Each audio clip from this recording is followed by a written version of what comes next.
أعوذ بالله السميع العليم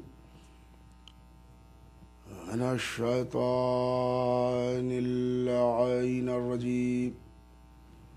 بسم الله الرحمن الرحيم. الحمد لله رب العالمين، والصلاة والسلام على أشرف الأنبياء والمرسلين سيدنا ونبينا وشفيعنا ومولانا بالقاسم محمد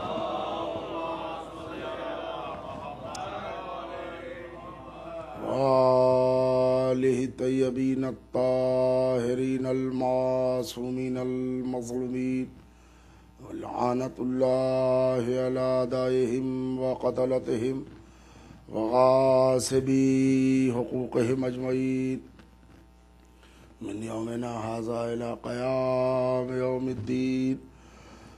أما بعد، فقد قال الله تبارك وتعالى في كتابه المجيد والفرقان الحميد وهو أصدق الصادقين وقول الحق. بسم الله الرحمن الرحيم.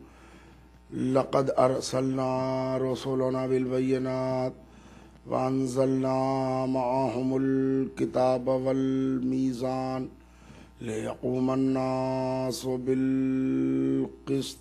صلوات بھیج دیں محمد اور آل محمد.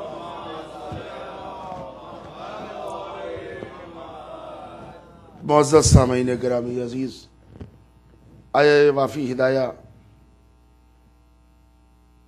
مسلسل ہے ہمارے اور آپ کے درمیان. گزشتہ شب ایک نشست میں باتیں ہوئی امام زمانہ اور قیام عدل کے حوالے سے.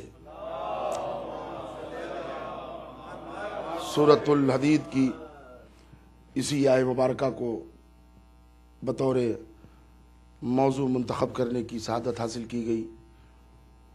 ارشاد ہو رہا ہے کہ بے شک ہم نے رسولوں کو بھیجا معجزات کے ساتھ، ان پر نازل کیا کتاب اور میزان تاکہ انسانوں کے درمیان نفاذ عدل ہو سکے. سلسلہ بیان آپ حضرات کی پاکیزہ اور معتبر سماعتوں میں یقینی طور پر محفوظ ہوگا کہ میں نے جو گزارشات کل کی مجلس میں کی تھی وہ یہ کہ ایک تو وہ معجزات ایک لمحے میں سمجھا دی جائے، پھر وہ میزان جو رسول پر اتارا گیا ہے اس کا تعارف کرایا جائے، اور اس کے بعد راہ عدل میں ایک قدم بڑھانے کی کوشش کی گئی، اور عدل کو سمجھنے کے لیے ضرورت اس بات کی گئی کہ پہلے انسان ظلم سمجھے. اور رسول کی جو حدیث ہے وہ یہی ہے کہ پوری دنیا جب ظلم و جور سے بھر جائے گی، جب میرا آخری وارث ظہور کرے گا اور پوری دنیا کو عدل و انصاف سے بھر دے گا جیسا کہ وہ ظلم و جور سے بھری ہوگی. اور یاد کیجئے، اگر آپ کو یاد ہو، یقینی طور پر یاد ہے آپ کو، میں صرف ذرا یاد دلا دوں، مولائے دو جہاں غالب علی کل غالب حضرت علی ابن ابی طالب علیہ السلام نے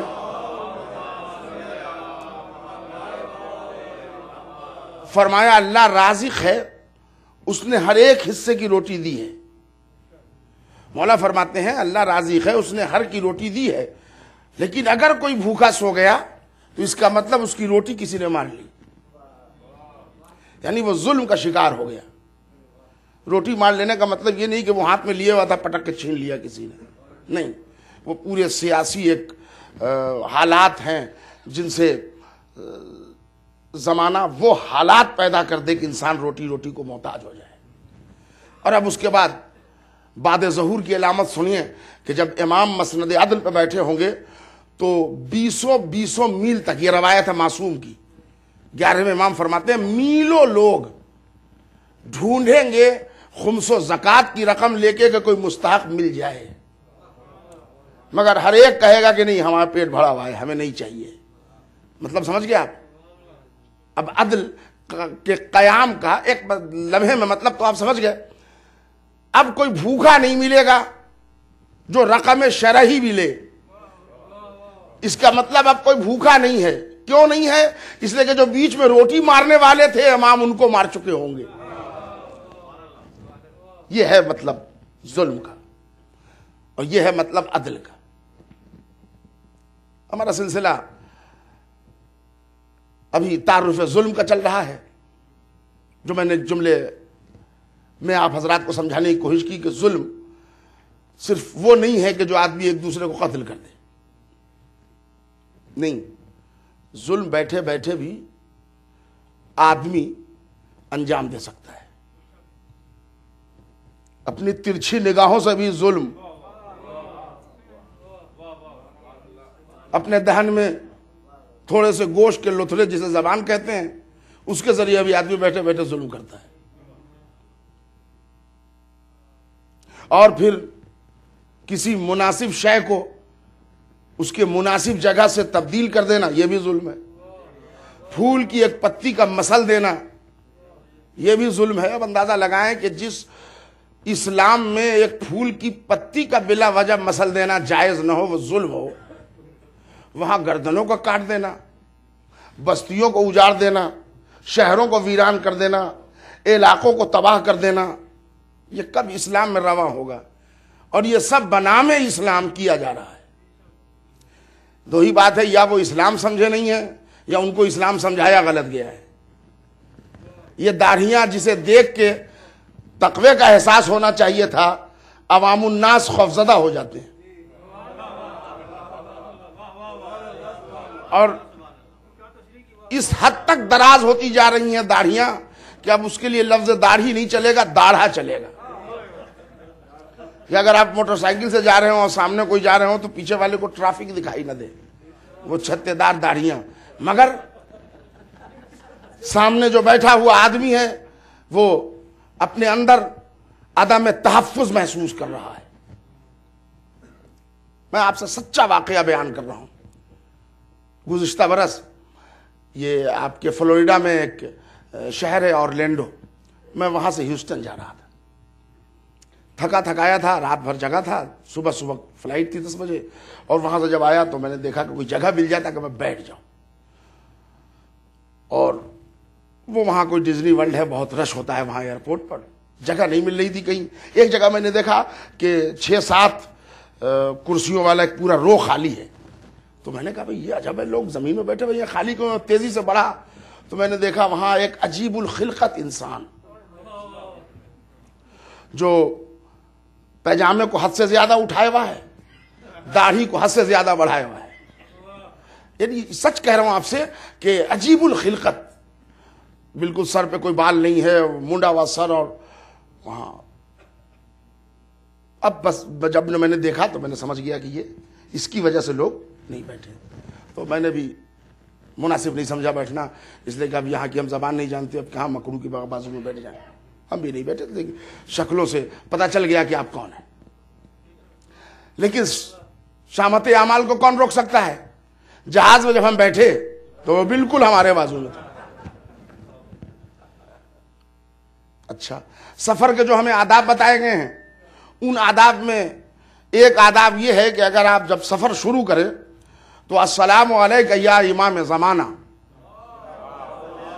السلام علیکم یا صاحب العصر والزمان، جو بھی ہو آپ کہہ دیں، تو اس سے یہ ہوتا ہے کہ کم سے کم اس پورے سفر میں سلامتی کی گارنٹی رہتی ہے، اس لیے کہ جواب سلام واجب ہے، اور جب امام پلٹ کے جواب دیں گے تو سلامتی طے ہے۔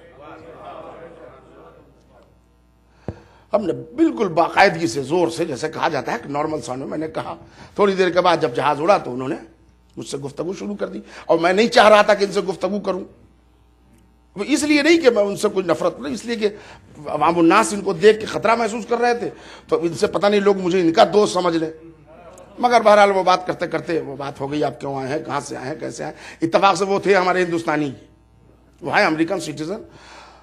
تو اب کچھ بہت ساری باتیں ہوئی، میں اس کو کہا آپ کے سامنے سناؤں. ایک جملہ میں نے ان سے پوچھا کہ بھائی صاحب یہ عجیب الخلقت، یہ شکل و صورت ایسی کیوں بنائے ہیں کہ لوگ خوفزدہ ہیں، پورا رو خالی تھا، آپ اس پر اکیلے بیٹھے تھے. انہوں نے کہا یہ ہمارے رسول کی سنت ہے. ہم نے کہا یہ عین بدعت ہے، اس لیے کہ سنت جو قرآن مجید کی آیت کی مخالفت کرے وہ سنت نہیں ہے، بدعت ہے. قرآن نے کہا ہے اللہ ہو جمیل ویحب الجمال، اللہ حسین ہے، حسینوں کو دوست رکھتا ہے. یہ بے ترتیب پھیلی ہوئی داڑھیاں. اچھا میں نے کہا چلیے یہ تو آپ نے کہہ دیا کہ داڑھی ہے اور ایک مشت جو بھی ہو، آپ ذرا فرمائیے کہ یہ کرتے پاجامے کا کٹ ایسا کیوں بدل گیا؟ انہوں نے کہا یہ ہمارے صحابہ کرام کی سنت ہے. میں نے پلٹ کے ان سے کہا بھائی صاحب یہ صحابہ کی ضرورت تھی، یہ سنت نہیں ہے.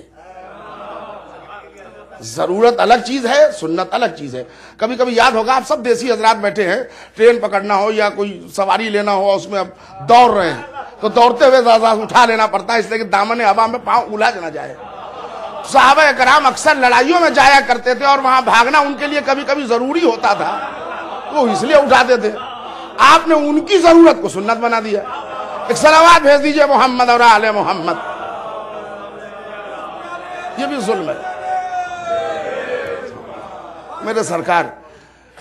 یہ بھی ایک ظلم ہے کہ انسان اپنی صورتوں کے ساتھ ظلم کرے، انسان اپنی حیت کے ساتھ ظلم کرے، انسان اپنی طبیعت کے ساتھ ظلم کرے، انسان اپنے معیار کے ساتھ ظلم کرے. یہ بھی ظلم ہے کہ اللہ کے ہوتے ہوئے لات منات عزا حبل کی پرستش کرے. قرآن نے صاف کہہ دیا ہے یا ایھا الناس اعبدوا ربکم الذی خلقکم، اے لوگوں اس کی عبادت کرو جس نے تمہیں خلق کیا ہے. یہ بتوں نے تمہیں خلق نہیں کیا ہے، ان کو بھی کسی نے خلق کیا ہے. تو یہ بہت بڑا ظلم ہے کہ ایک اللہ کے ہوتے ہوئے بتوں کی پرستی کی جائے. تو یہ بھی ظلم ہے کہ ابراہیم کے ہوتے ہوئے نمرود کی پیروی کی جائے. پھر یہ بھی ظلم ہے کہ موسیٰ کے ہوتے ہوئے فرعون کی پیروی کی جائے. پھر یہ بھی ظلم ہے کہ سرکار دو عالم کے ہوتے ہوئے ابو جہل اور ابو لہب کی پیروی کی جائے. اور پھر یہ بھی ظلم ہے کہ لافتہ کے ہوتے ہوئے لاپتہ کی پیروی کی جائے. پھر یہ بھی ظلم ہے کہ خطیب منبر سلونی کی موجودگی میں ان سے رابطہ پیدا کیا جائے جنہیں 40 دن میں ایک سورہ یاد نہ ہو. یہ بھی ظلم ہے. کیوں ظلم ہے؟ اب انہوں نے کہا کہ صاحب وہ تو سب ٹھیک ہے مگر یہ کہ بزرگی تو تھی. بزرگی سے کب ہم انکار کر سکتے ہیں؟ وہ تو ہمارا سر کا تاج، بہت بزرگ ہیں ماشاءاللہ. وہ ہمارے ہندوستان میں ہو تو ریلوے میں کنسیشن ملے گا،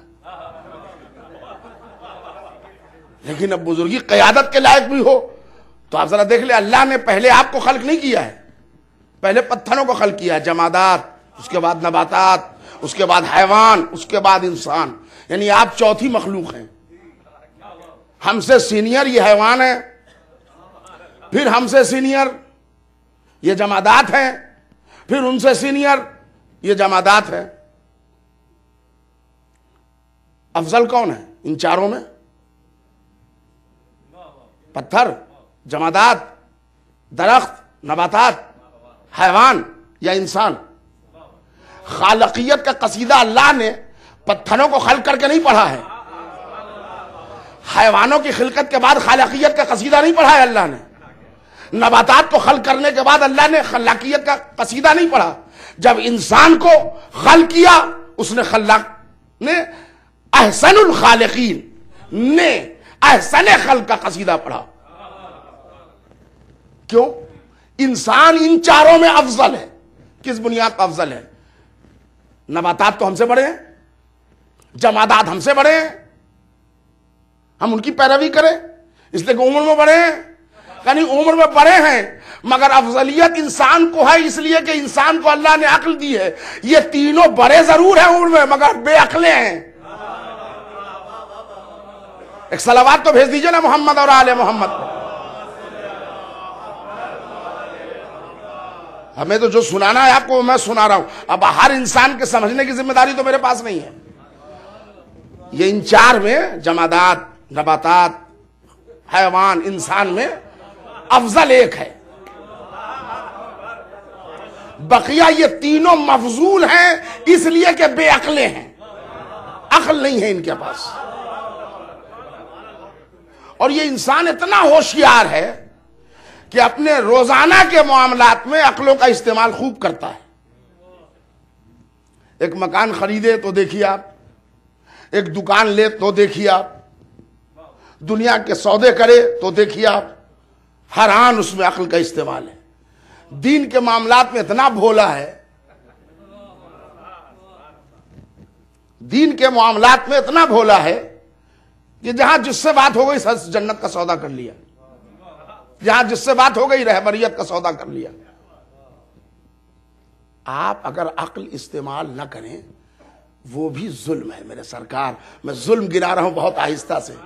اللہ نے ہر انسان کے دماغ میں شمع عقل روشن کی ہے، اس کا استعمال نہ کرنا، ان کو منجمد کر دینا بھی ظلم ہے.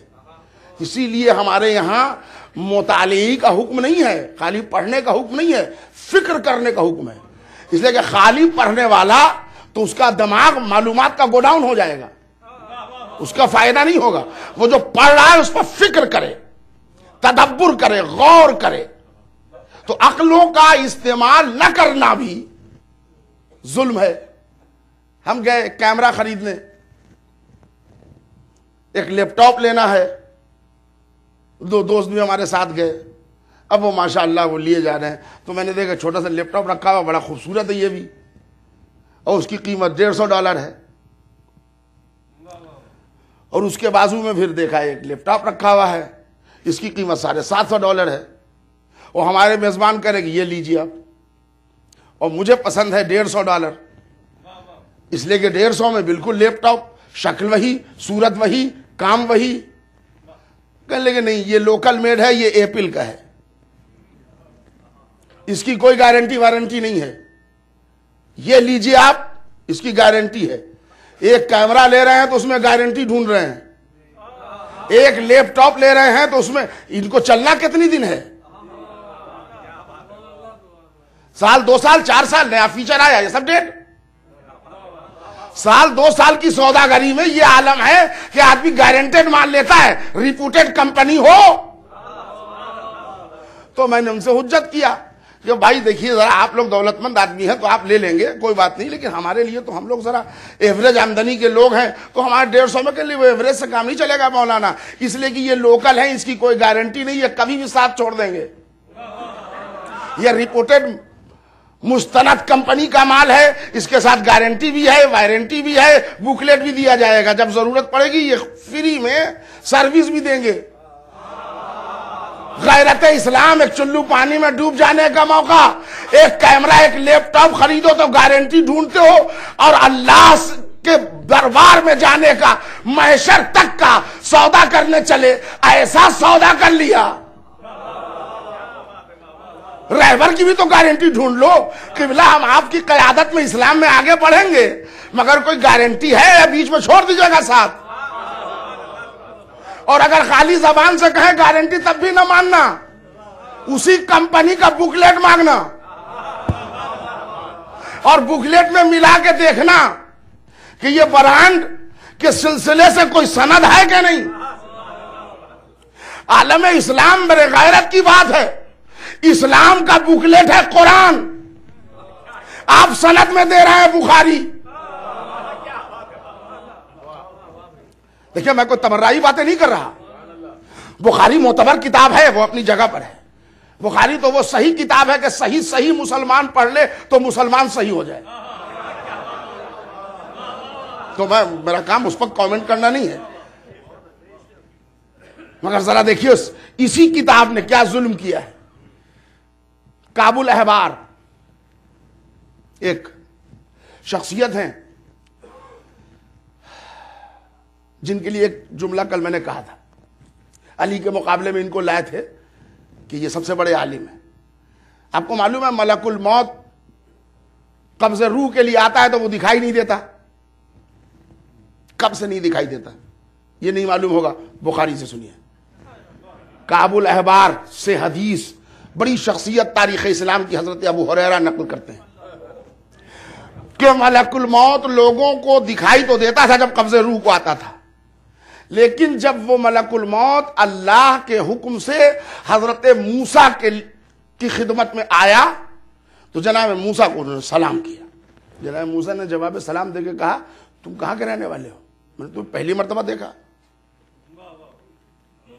تو انہوں نے کہا ہم پہلی مرتبہ آئے ہیں تو آپ دیکھیں کب؟ پہلی مرتبہ آپ دیکھ رہے ہیں؟ انہوں نے کہا ہو کون تم، کیا بات کیا ہے، کیا کام ہے؟ کلمہ پڑھنے آئے ہو؟ کلمہ پڑھنے نہیں آیا ہوں، قبض روح کے لیے آیا ہوں، ملک الموت ہوں۔ کیا مطلب؟ کہ لیں آپ کا ٹائم پورا ہو گیا، تشریف لے چلے۔ جناب موسیٰ کو جلال آ گیا۔ بخاری کے جملے، کعب الاحبار سے روایت، ایک گھوسا جما کے جناب موسیٰ نے ملک الموت کے چہرے پر مارا، اس کا ایک آنکھ نکل گئی، اس کی ایک آنکھ نکل گئی ملک الموت کی۔ اس نے اپنے ایک ہاتھ پر آنکھ لیے ہوئے اللہ کی بارگاہ میں پہنچ گیا، پروردگارہ کس جلالی کے پاس بھیج دیا تو نے؟ تو اللہ نے اپنے ہاتھ سے اٹھا کے اس کے کاسے سر میں وہ آنکھ فٹ کر دیا۔ انہوں نے کہا چلو اب جانے دو، مار ہی دیا ہے نبی نے تو اب کیا ہوگا، اب آج کے بعد قبض روح کے لیے جانا تو دکھائی نہ دینا۔ ذرا انصاف کیجئے، میں ظلم پڑھا رہا ہوں، آپ کو بتا رہا ہوں۔ اللہ رے ایسا اللہ دیکھیے، اللہ رے ایسا ملک دیکھیے، اللہ رے ایسا نبی دیکھیے، اور پھر اس کے بعد عقل کے رہوار دورائیے کہ فرشتوں کو آنکھ بھی ہوتی ہے، کاسے سر بھی ہوتا ہوگا، بے سر پیر کی باتیں۔ عوام الناس کو کی غلط رہبری کر دینا بھی ظلم ہے۔ آپ اگر نہ جانتے ہو تو آپ کو حق نہیں ہے کہ ہماری توہین ہو جائے گی، انسلٹ ہو جائے گی تو ہم الٹا سیدھے جو بتا دیں، جی نہیں، یہ ظلم ہے۔ اور یہ عام زندگی میں ظلم ہے تو راہ اسلام میں ظلم عظیم ہے۔ غور فرمانا ہے آپ، اس طرح کے جتنے ظلم اسلام میں رواں ہیں ان لوگوں نے کیا ہے جنہوں نے معصوم اسلام نہیں لیا۔ جملے سنیے گا میرے بھائی، جن لوگوں نے معصوم رہبری قبول نہیں کی، اب غیر معصوم اس کی خود گارنٹی ہی نہیں ہے تو وہ کیا دے گا گارنٹیڈ مال آپ کو؟ آج پوری دنیا میں آپ چلے جائیں تو مسلمانوں سے لوگ بدظن ہیں۔ بھائی ذرا زحمت ہوگی تھوڑا، اگر آپ حضرات تھوڑا آگے تشریف لے آئیں۔ میں آگے نہیں بڑھانا چاہ رہا تھا، بلانا چاہ رہا تھا، اس لیے کہ آپ حضرات جہاں سہولت ہو وہاں بیٹھے تھے، مگر اگر آپ تشریف لے آئیں۔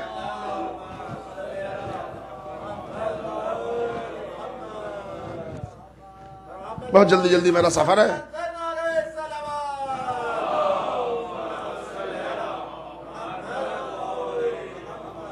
اس لیے کہ آج قریب بولا لوں کہ تھوڑا سا آپ کو بھی آج بلواؤں گا، اکیلے نہیں بولوں گا، اس لیے کل کی مجلس جو ہوگی اس میں مجھے امید ہے کہ آپ حضرات نہیں بولیں گے، اس لیے کہ وہاں پورے طور پر ہم کو امام زمانہ کا شجرہ اور پوری ہسٹری وہ پڑھ کے اس منزل تک پہنچانا ہے آپ کو کہ امام کیوں قیام عدل کریں گے۔ تو اس میں بیسیکلی زیادہ تاریخ کے جملے ہوں گے، اور تاریخ میں آدمی مہو ہو جاتا ہے تو اس میں داد و تحسین اور اس میں، مگر یہ کہ بہرحال وہ جگہ کے میں وہ بھی سنا دوں گا آپ کو انشاءاللہ۔ آج تو میں گفتگو یہ کر رہا ہوں کہ عالم اسلام آج پوری دنیا میں رسوائی کے دہانے پر ہے۔ کیوں؟ کیا وجہ ہے؟ دولت کے اعتبار سے ہم فقیر نہیں ہیں، سونے چاندی کی نہریں ہمارے پاؤں کے نیچے چل رہی ہیں،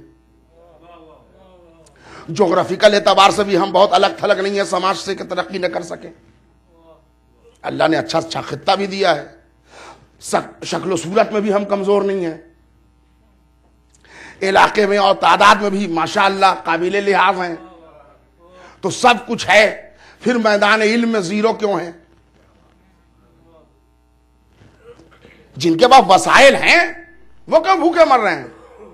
انہوں نے کہا اب کیا کہیں مولانا، وہ ہم شکار ہو گئے، ہمیں تو سیاست چل گئی، ان لوگوں نے کیا۔ اب میں یہاں اشاری میں بات کر سکتا ہوں، آپ سمجھ گئے ہوں گے ان لوگوں سے مراد یہ سب تو یہودی اور یہ کر لیتے ہیں۔ اچھا تو یہ آپ نے کون سا راہ اسلام میں تیر مارا ہے کہ یہودی آپ سے تعصب کر رہے ہیں؟ بھائی ذرا انصاف کی بات کیجیے گا، میں بالکل سامنے کی بات پڑھ رہا ہوں۔ اگر عیسائی کو یا یہودی حضرات کو تعصب کرنا ہوگا تو یہودی تعصب آپ سے کریں گے علی سے کریں گے جنہوں نے مرہب کا سر کاٹا تھا؟ تو وہ تو اپنی باغ میں علی کو کام دیتے تھے، کہاں رہا تعصب؟ یہ تعصب آپ سے کریں گے یا رسول اللہ سے کریں گے؟ تو مشرکین تو رسول اللہ کے پاس امانتیں رکھواتے تھے، آپ کہہ رہے ہیں کہ تعصب، آپ نے کون سا تیر مار لیا تھا راہ اسلام میں کہ آپ سے تعصب ہو؟ نہیں، اب بات سمجھ میں آئی؟ اصل میں وجہ تعصب یہ نہیں ہے کہ آپ نے اسلام میں کچھ خدمات کیے تھے جس سے یہ ناراض ہے، نہیں، آپ نے جن جن لوگوں کو ہیرو مانا ہے انہوں نے اسلام کے نام پر وہ قتل و غارت غری کی ہے کہ ان کا کردار اتنا گھنونا تھا کہ زمانے کو نفرت ہونا تھا۔ اگر زمانے کا ہیرو یزید کو بنا کے پیش کیجئے گا تو اسلام کی عزت بڑھے گی یا گھٹے گی؟ حجاج بن یوسف، اورنگزیب عالمگیر، اور اس کے بعد رحمت اللہ محمود غزنوی، غازی بدھ شکن، اب ایسے ایسے القاب آپ نے دے دیے لٹیروں کو، ظالموں کو، اور سب اسلام والے لے لیے القاب۔ اصل میں ایک لقب امیر المومنین کا مولا علی کو رسول اللہ نے دیا تھا، اور دیتے ہی ایک جملہ بھی کہہ دیا تھا کہ علی کے علاوہ جو امیر المومنین ہونے کا دعویٰ کرے وہ لعنتی ہے۔ چنانچہ ہم اور ائمہ کو بھی امیر المومنین نہیں کہتے، اس لیے کہ معصوم نے مجھے منع کیا ہے۔ چھٹے امام کو ایک شخص نے امیر المومنین کہہ کے سلام کیا تو مولا نے فرمایا دیکھو میں امیر ہوں مومنوں کا، مگر کہنا مت، اس لیے کہ یہ مخصوص لقب میرے جد علی ابن ابی طالب کا۔ بادشاہ سلامت کو یہ لقب پسند آ گیا تو یہ بھی امیر المومنین ہو گئے، وہ بھی امیر المومنین ہو گئے، اور یہ بھی امیر المومنین ہو گئے۔ پھر معاویہ بھی امیر المومنین، یزید بھی امیر المومنین، مروان بھی امیر المومنین، عبد الملک بھی امیر المومنین، ہارون امیر المومنین، مامون امیر المومنین، صدام امیر المومنین، انتہا یہ ہے کہ جو افغانستان میں بھاگے ہوئے ہیں وہ بھی امیر المومنین۔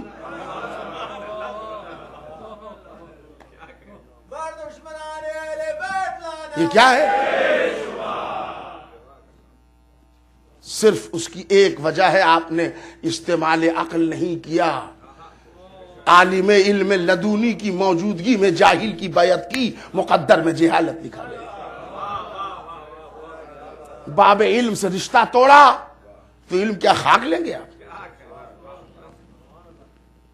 اور اعلان کرتے رہیے کہ ہمارے پاس تو صاحب ہمارے پاس تو بہت دولت ہے۔ اب ایک مثال ہے جس سے پورے مومنین تک میں بات واضح کر دوں گا۔ ایک صاحب ایک کمرے کے باہر بیٹھے تھے، وہ گول سا تکیہ لگا ہوا تھا اور لال رنگ کی چادر بچھی ہوئی تھی اور ذرا ٹیڑھے سے لیٹے تھے۔ ہماری ملاقات ہوئی صبح 10-11 بجے۔ السلام علیکم، ارے ماشاءاللہ خیریت سے ہیں؟ تو میں نے کہا یہ ہفتوں سے آپ کو یہاں دیکھ رہا ہوں بیٹھے ہوئے، ہلے نہیں۔ ارے کہہ لے کہ نہیں، اصل میں یہ خزانہ ہے ہمارا، اس کے اندر تجوری ہے اور اس میں اتنی دولت ہے مولانا کہ اگر پورے امریکہ کی اکنامی کولیپس ہو جائے تو ہم 30 برس کھلا لیں گے امریکہ کو، ماشاءاللہ پورا یورپ پال لیں گے۔ تو اب تو میں بھی بیٹھ گیا جلدی سے، اس لیے کہ طمع دولت کس کو نہیں ہوتی۔ میں نے کہا ماشاءاللہ اتنی بڑی تجوری ہے آپ کے پاس، اتنے بڑے مال کے مالک ہیں آپ، اتنا بڑا خزانہ ہے؟ کہلے ہاں ہے، اور یہ تو میں نے مثال کہا ہے کہ امریکہ یورپ کو کھلا لیں گے، یہ تو پوری دنیا کو پال لیں۔ اب تو اور ہماری خواہش بڑھی۔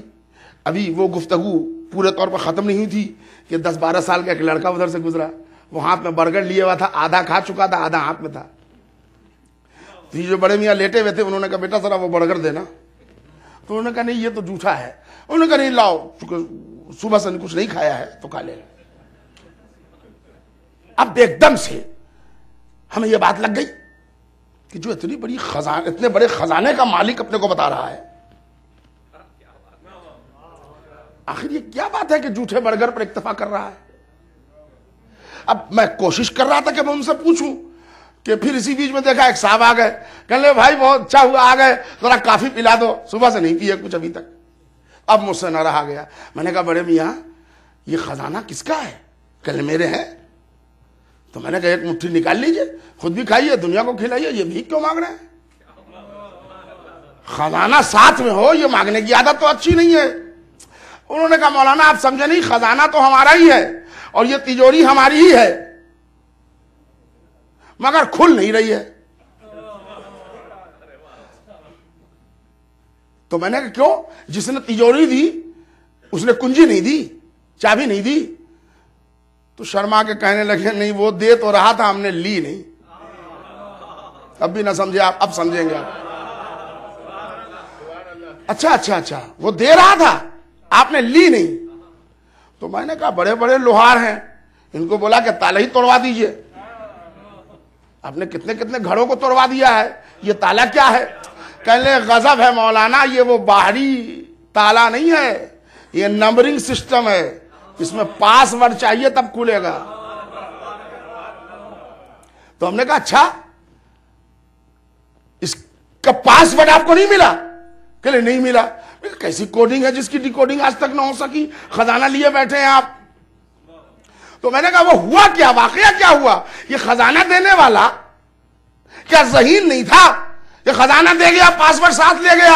تو کہنے لگے آپ سمجھے نہیں، جب وہ خزانہ دے رہا تھا اور ہم لوگ لینے گئے تو اس نے کہا دیکھو یہ جو خزانہ ہے نا بغیر پاسورڈ کے کھولے گا نہیں، اور تمہاری میموری کا بھروسہ نہیں ہے، لہذا کاغذ اور قلم لاؤ، ابھی پاسورڈ لکھوا دوں۔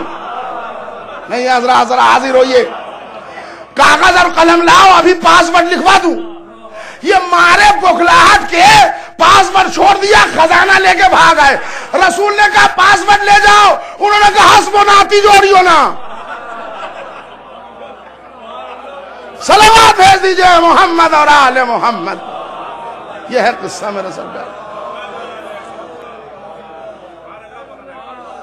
لا رطب ولا یابس الا فی کتاب مبین، ہر خشک و تر اس میں ہے، اور مقدار علم میں زیرو ہے، کچھ نہیں جانتے۔ عقل اتنی کند ہو گئی کہ کھڑے کھوٹے کی تمیز نہیں ہے۔ اور یہ آپ کی خدمت میں ایک جملہ کہہ کے میں پھر واپس آ رہا ہوں، حالانکہ یہ ذرا سا ایک جملہ ایسا لگے گا کہ موضوع سے الگ ہے۔ دشمن اہل بیت کی پہلی پہچان یہ ہے کہ وہ دشمن عقل پہلے ہوتا ہے، دشمن اہل بیت بعد میں ہوتا ہے۔ پوری دنیا میں آپ سمجھا لیجیے۔ آپ چلے جائیے، سڑک پر دو آدمی لڑ رہے ہوں، ایک کسی یہودی سے پوچھئے، وہ بتا دے گا کون صحیح ہے کون غلط ہے۔ ایک عیسائی سے پوچھئے، وہ بتا دے گا۔ ایک ہندو سے پوچھئے، وہ تھوڑی دیر میں بتا دے گا۔ چھوڑیے، سردار جی سے پوچھئے جو بے وقوفی میں ضرب المثل پوری دنیا میں، تھوڑی دیر ریڈ کے بعد بتا دے گا کہ یہ صحیح ہے یہ غلط ہے۔ لیکن ایک دشمن اہل بیت سے پوچھئے کہ بھئی یہ جو دونوں لڑ رہے ہیں کیا خیال ہے، کہ یہ بھی رضی اللہ یہ بھی رضی اللہ۔ اب اس سے بڑی بددماغی کی اور دلیل کیا ہو سکتی ہے؟ صلوات بھیج دیں محمد اور آل محمد۔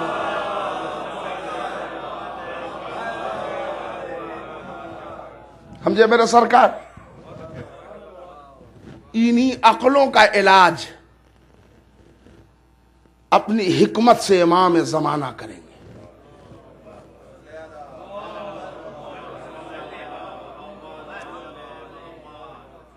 گھبرائیے گا نہیں، ایسے ایسے بددماغوں سے امام کی لڑائی ہے۔ میں آپ کی خدمت بتا دوں، کچھ امام کے استخارہ دیکھ کے یہ جملہ پڑھ رہا ہوں، کچھ امام کے نام نہاد چاہنے والے بھی امام کے ہاتھوں مریں گے، اس لیے کہ کچھ میتیں تطہیر حرمین کی نیت سے نکالی جائیں گی اور وہ تر و تازہ ہوں گی، تو بد عقل اور بد دماغ کچھ شیعہ اسے دیکھ کے کہیں گے زندگی بھر جنہیں لعنتوں کے پہاڑ میں ڈالتے رہے وہ اتنے تر و تازہ نکلے، تو ان سے بھی لڑائی ہوگی امام کی۔ مولا کا چاہنے والا موسٹ انٹیلیجنٹ ہوتا ہے، بے وقوف نہیں ہوتا۔ پر یہ نہج البلاغہ مولا نے فرمایا ہے کہ مومن کبھی ایک سوراخ سے 2 مرتبہ نہیں ڈسا جاتا۔ رسول اللہ فرماتے ہیں مومن سے ڈرو اس لیے کہ وہ اللہ کے نور کی روشنی میں مستقبل دیکھ لیتا ہے. ہمارے یہاں بالکل الٹا ڈیفینیشن ہے, جو جتنا بڑا بیوقوف ہو اتنا بڑا مومن. بڑے سیدھے ہیں, بڑے سیدھے مولانا, بڑے مومن آدمی. بیوقوفی کو ڈیفینیشن بنا دیا گیا ہے مومنین کا. مومن تو اتنا ذہین ہو کہ جسے سند عقل مل جائے, جسے سند عقل مل جائے. خود حضرت مختار ابن ابی عبیدہ ثقفی کا ایک واقعہ ہے کہ مولا کائنات نے 10 بچوں کے درمیان سے مختار کو اٹھا کے کہا یا قیس, عربی میں قیس کہتے ہیں عقل والے کو, اور صبح قیامت تک دنیا نے دیکھ لیا کہ جس جوہر کو علی نے نکال کے سند عقل دے دی, اس میں دشمنوں کے ماحول میں شیعت کو اتنا سربلند کر دیا کہ آج ہمارے یہاں خوشی کا جواز آ گیا مختار کی وجہ سے. تو مومن بیوقوف نہیں ہوتا, خواہ مخواہ کی باتیں وہ کہہ دیتے ہیں کہ وہ مومن بیوقوف ہوتا ہے. مومن سپر انٹیلیجنٹ ہوتا ہے. سنیے گا میرے بھائی, جہاں جہاں آواز پہنچ رہی ہے, امام زمانہ ان بد دماغوں سے بھی لڑیں گے, کم عقل والوں سے بھی لڑیں گے. اس پر اس لیے زور دے رہا ہوں کہ جہاں ہمارا خیال یہ ہوتا ہے کہ یونائٹڈ اسٹیٹ میں آ کے رہنے والے لوگ سب کریم آف دا سوسائٹی, سب کے سب ذہین, سب کے سب دولت مند, سب کے سب صحت مند, اور یہاں آن کے کچھ بددماغی کی باتیں سن کے اتنی شرمندگی ہوتی ہے. اب ایک جملہ اور پھر اسی موضوع پر, مولانا آپ تو ممبر سے یہ کہہ دی, یہاں کے بچوں نے سوال کیے مجھ سے, بچے کیا ہیں, بچے تو میں ڈر کے کہہ رہا ہوں, ورنہ جب بیماری آتی ہے تو بوڑھے بوڑھے انفیکٹڈ ہو جاتے ہیں, اچھا خاصا قابل لحاظ عمر. مولانا کیا حد سے آگے ہم لوگ علی کو نہیں بڑھا دیتے؟ میں نے کہا بیٹا تم شیعہ اثنا عشری کے گھر میں پیدا ہوئے, یہ تو باہر سے آنے والا بھی اتنے بھونڈے سوال نہیں کرے گا. میں نے کہا تمہارے پاس کوئی دلیل ہے تاکہ تمہیں حد حیدر کرار معلوم ہو جائے؟ انہوں نے کہا نہیں, سامنے کی دلیل دے رہا ہوں مولانا, پڑھا لکھا آدمی ہوں. میں نے کہا جی دلیل دیجئے. کہنے لگے دیکھیے ہم اللہ کو مانتے ہیں, رسول کو مانتے ہیں, علی کو مانتے ہیں. ہاں کلمہ پڑھیے مولانا. میں نے پڑھا کلمہ, اشہد ان لا الہ الا اللہ واشہد ان محمد رسول اللہ واشہد ان امیر المومنین و امام المتقین علی ولی اللہ و وصی رسول اللہ و خلیفتہ بلا فصل. ٹھہریے مولانا, اللہ کی گواہی دی ایک لائن میں, اشہد ان لا الہ الا اللہ, محمد مصطفیٰ کے رسالت کی گواہی اشہد ان محمد رسول اللہ, اور جب علی کی گواہی دی تو 1 فٹ میں. اب یہ باتیں جب اب کیا کہیں گے آپ, یہ بددماغی نہیں ہے تو کیا ہے؟ اذان میں بھی وہی کرتے ہیں آپ, اللہ اکبر, اللہ سب سے بڑا. ہم گواہی دیتے ہیں محمد اللہ کے رسول ہیں, اشہد ان محمد رسول اللہ, لیکن جب ولایت کی گواہی دیتے ہیں تو اس میں بھی بڑے لمبے ٹانگ. ہم گواہی دیتے ہیں کہ علی امیر المومنین ہیں, اللہ کے ولی ہیں, وصی رسول ہیں, خلیفہ بلا فصل ہیں. تو اب رسول کی ایک صفت بیان کرتے ہیں, اللہ کی ایک صفت بیان کرتے ہیں, علی کی 5 صفت بیان کرتے ہیں. آپ نے بڑھایا کہ نہیں علی کو؟ تو جب میں نے جواب دیا, وہ بھی اگر اجازت دیجئے تو پڑھ دوں. تو میں نے کہا بیٹا تم بیٹھ جاؤ, میں تمہیں سمجھا دوں کہ اصل میں ہم لوگ جو بھی کرتے ہیں وہ یا سنت رسول ہے یا حکم قرآن ہے. تم کیا سمجھتے ہو کہ 4 دن یونیورسٹی میں پڑھ کے قرآن سمجھ لو گے, اور سنڈے عربی پڑھ کے تم عربی دام ہو جاؤ گے, یا انگریزی کی الٹی اور سیدھی کچھ بھی تقریر سن کے تم اتنے ماسٹر ہو جاؤ گے کہ دین سمجھو گے؟ دین سمجھنے کے لیے پہلے تو وہ ثقافت پیدا کرو اپنے اندر جو اسلام کی تہذیب ہے. سنو بیٹا، میں تمہیں بڑے پیار سے سمجھا رہا ہوں، یہ حد بندی نہیں ہے، وہ تو فضائل کا ٹکڑا الگ ہے، وہ میں نہیں پڑھ رہا. قرآن مجید کی سیرت، رسول اللہ کی سنت یہ ہے کہ علی کے لیے جملے بڑھائے جائیں. وقت کم ہے، ہمارا موضوع دوسرا ہے، موضوع سے ہٹ کے پڑھنا ہمارا مزاج نہیں ہے. قرآن نے 3 ولایت کا ذکر کیا. انما ولیکم اللہ والرسول والذین آمنوا الذین یقیمون الصلاۃ ویؤتون الزکاۃ وہم راکعون. تمہارا ولی اللہ ہے، ایک لائن میں کہہ دیا. انما ولیکم اللہ والرسول، اور رسول ہے، ختم ہو گئی بات. اب تیسرے ولی کی بات کر رہا ہے. تمہارا تیسرا ولی وہ ہے جو ایمان والا ہے، ایمان لائے، حالت رکوع میں زکات دے، نماز قائم کرے. 4 خصوصیت بیان کر دی. میں نے کہا بیٹا اب یہ جھگڑا اللہ سے کرو. اس نے اپنی ولایت ایک جملے میں کر دی، رسول کی ولایت کا اعلان ایک جملے میں کر دیا. جب اعلان ولایت مولائے کائنات کیا تو 4 خصوصیتیں بیان کی. یہ تو قرآن کی آیت میں نے تمہیں دلیل میں دے دی. اب آؤ سیرت رسول میں. رسول اللہ نے بھری دوپہری میں خیبر کے میدان میں کہا کل میں اسے علم دوں گا. کیا پڑھ رہا ہوں میں بھائی؟ رسول اللہ نہیں کہتے تھے اچھا ٹھیک ہے آپ نے زور آزمائی کر لی، کل میں علی کو علم دوں گا، بات ختم ہو گئی، میسج تو کنوے ہو گیا. کل میں علم علی کو دوں گا، نہیں، یہی جملے کہیں کل میں اسے علم دوں گا، نام لیے ہی نہیں. جو کرار ہوگا، غیر فرار ہوگا، مرد ہوگا، اللہ اور رسول کو دوست رکھتا ہوگا، اللہ اور رسول اسے دوست رکھتے ہوں گے. 5 فضیلتیں بیان کی، نام لیے ہی نہیں. میں نے کہا آپ تو ہمیں نہ کہنا کہ شیعہ بڑھاتے ہیں. یہ 4 اللہ پر دو کہ اللہ بڑھاتا ہے، پھر یہ 4 رسول اللہ پر دو کہ رسول بڑھاتے ہیں. تو میں صرف ایک عقل کے لیے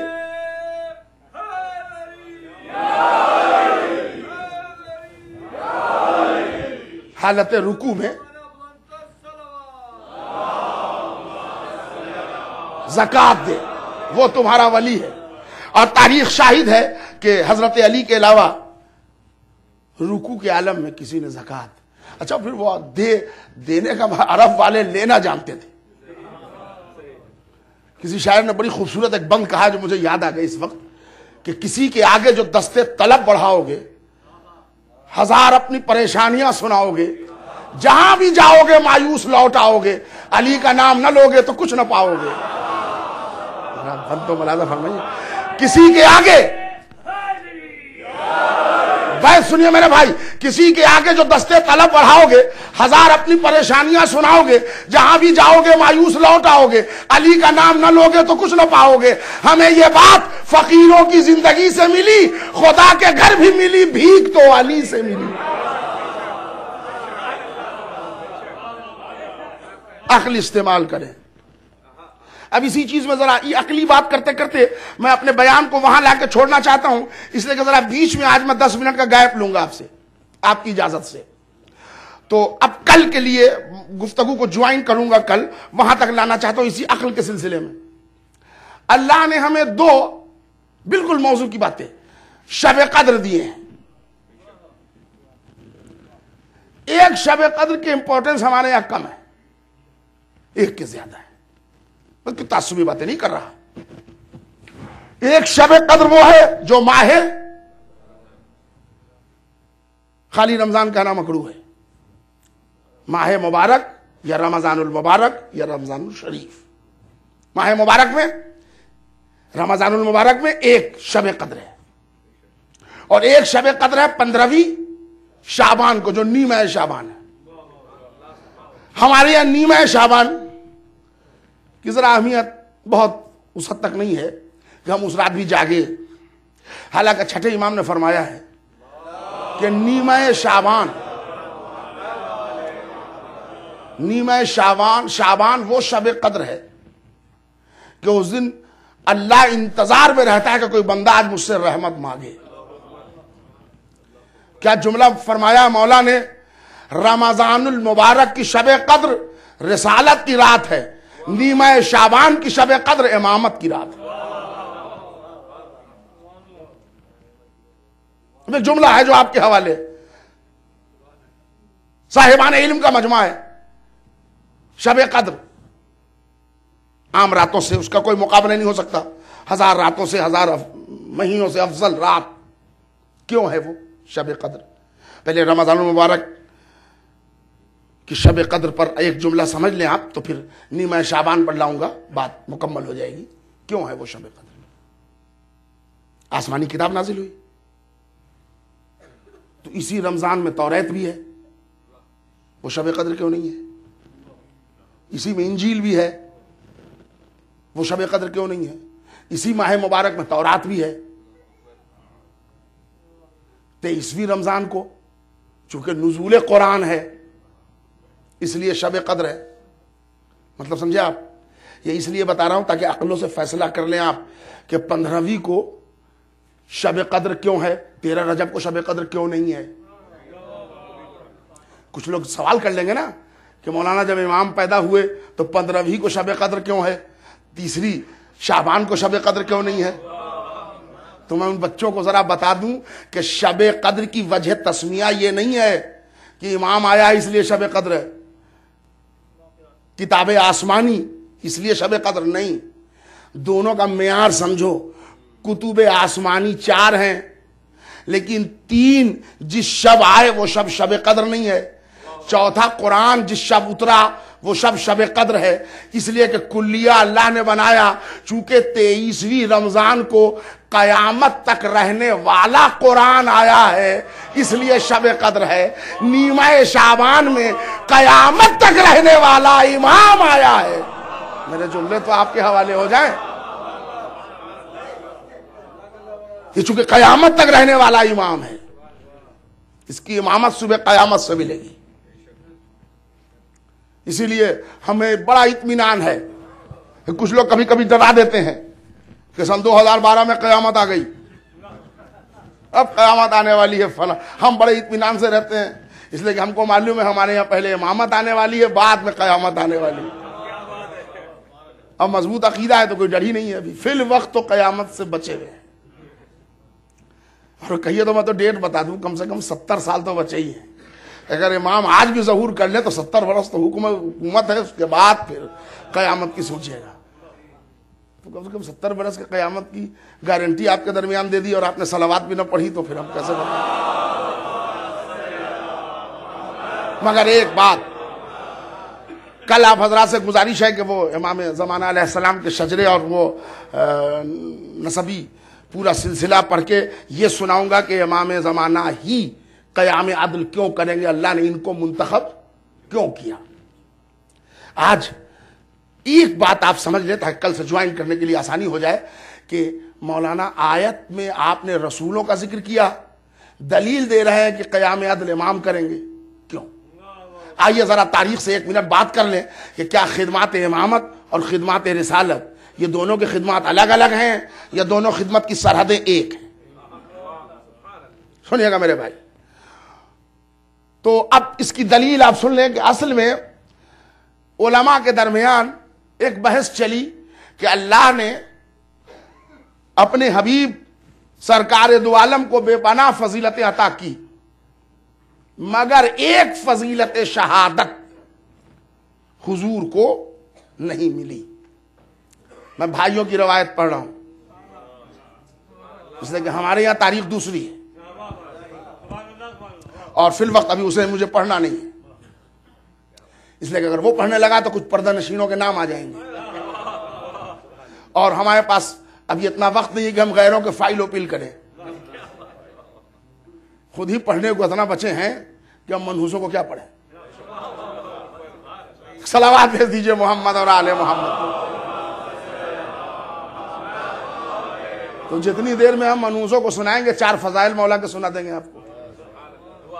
تو میں آپ کی خدمت میں یہ عرض کر رہا ہوں, اسے ذرا غور سے سنیے.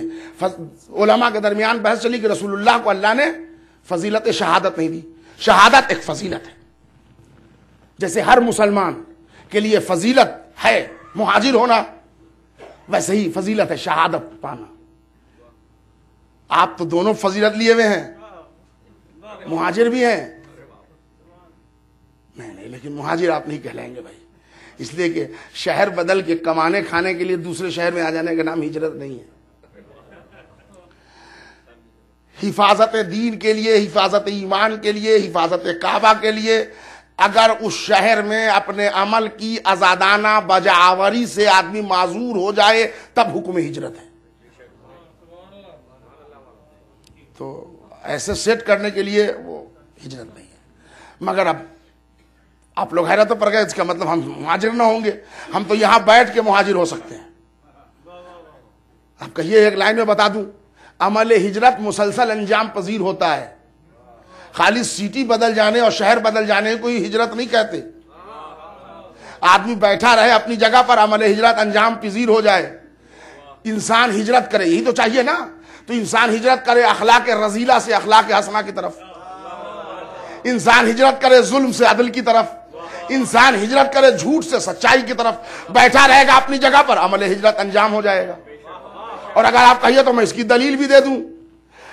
ہجرت نبوی میں ڈبل ہجرت ہوئی. ایک ہجرت مکے سے مدینہ رسول اللہ گئے، ایک ہجرت بستر پر لیٹے لیٹے علی نے کر دی. کیا سن رہے ہیں میرے بھائی؟ ایک مکے سے مدینہ پیغمبر گئے وہ ہجرت، اور ایک علی جو بستر پر سوئے سوئے مہاجر ہو گئے. اس لیے کہ جب سوئے تو نفس علی کا تھا، جاگے تو ہجرت کر کے رب تک پہنچ چکا تھا. اور بچوں کو سمجھانے کے لیے ذرا ایک ہجرت کا نمونہ اور دے دوں. طیب کاظم لکھنوی نے 4 مصرے میں حر کے حوالے سے لفظ ہجرت کا استعمال کیا ہے. وہ کہتا ہے کہ حر کے احساس سے ندامت نے ذہانت کی ہے، شہ کے قدموں پر فدا ہونے میں اجلت کی ہے. پہلے سرور کی طرف بعد میں جنت کی طرف، پہلے سرور کی طرف بعد میں جنت کی طرف حر نے ایک روز میں 2 مرتبہ ہجرت کی ہے. حر نے ایک روز میں. میرے سرکار ذرا جملے سنیے گا.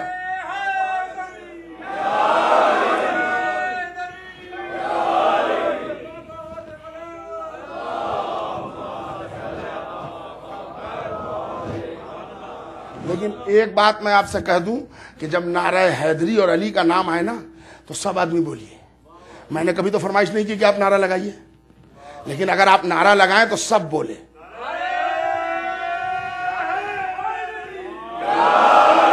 اس لیے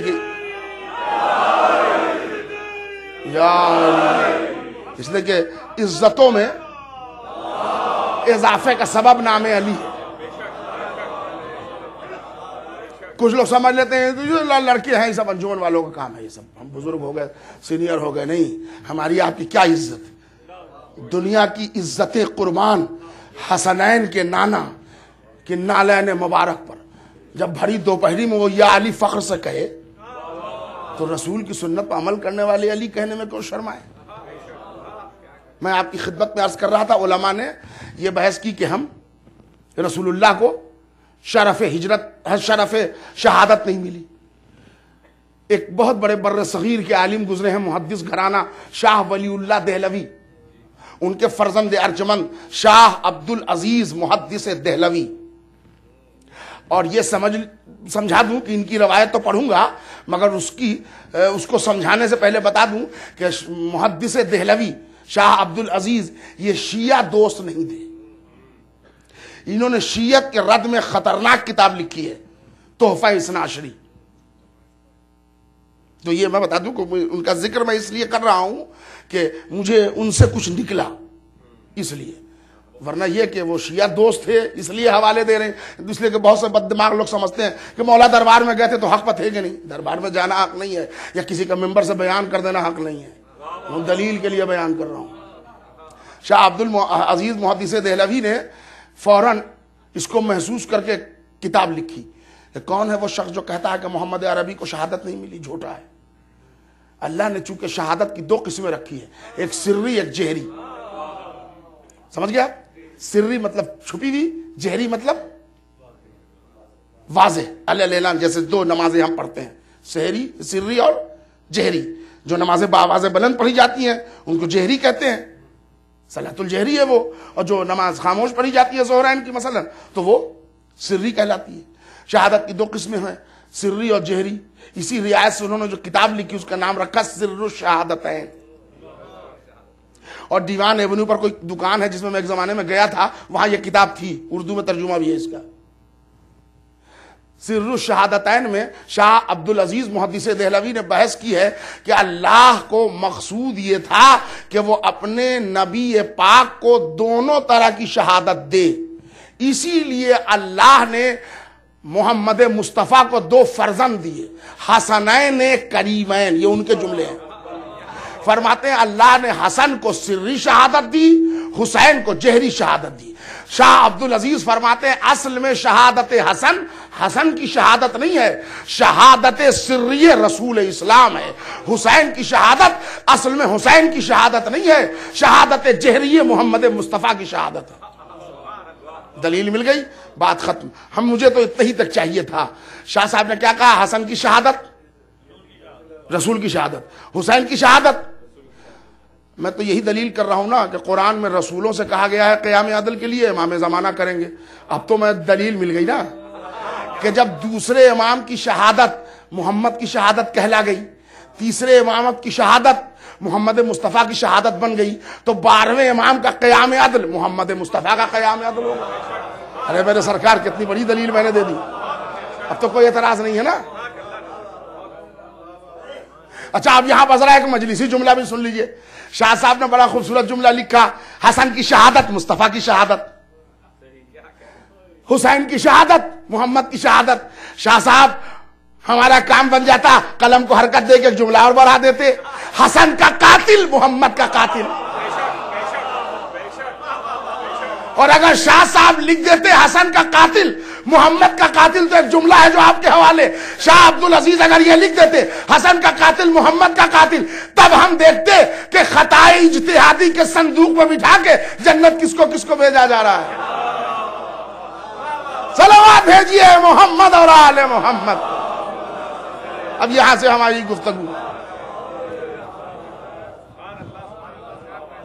تحفہ اثنا عشری, اس میں شاہ عبدالعزیز محدث دہلوی نے شیعت کا بڑا مذاق اڑایا ہے. انہوں نے لکھا ہے کہ شیعت عورتوں کے دم پر چلنے والا مذہب ہے. یہ بھول گئے کہ جس اسلام کا کلمہ پڑھا ہے سب سے پہلے وہ اسلام ہی عورت کے دم پہ چلا ہے.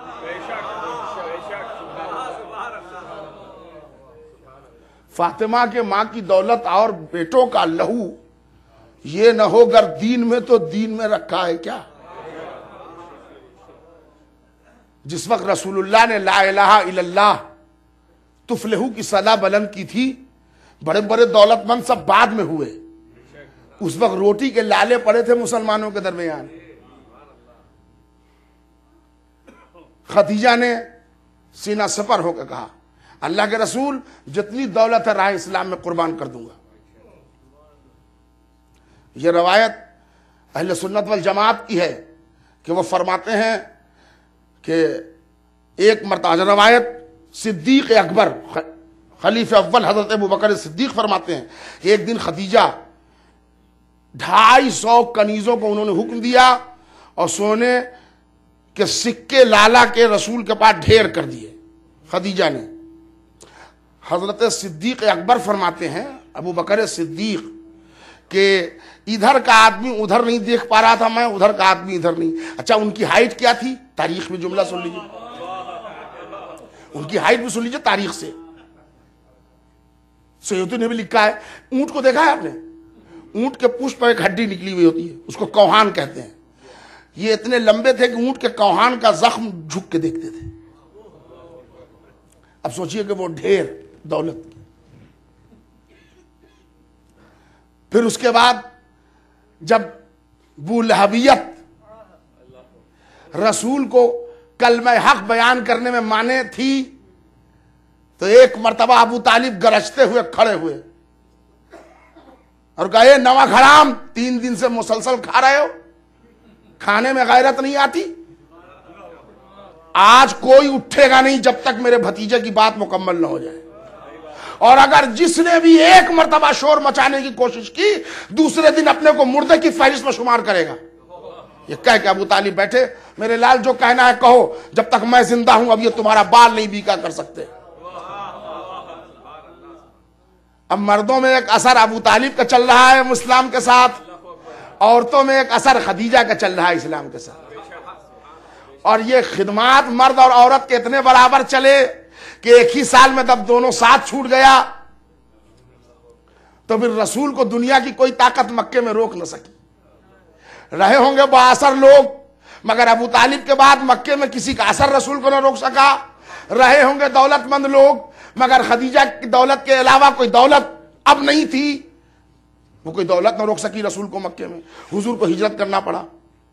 نتیجہ سیرت پیغمبر کیا نکلا کہ اسلام محمد کے دور ابتدا مکے میں دو مددگار تھے, ایک مرد تھا ایک عورت تھی. اسلام مکے سے چلا مدینے آن کے ٹھہر گیا.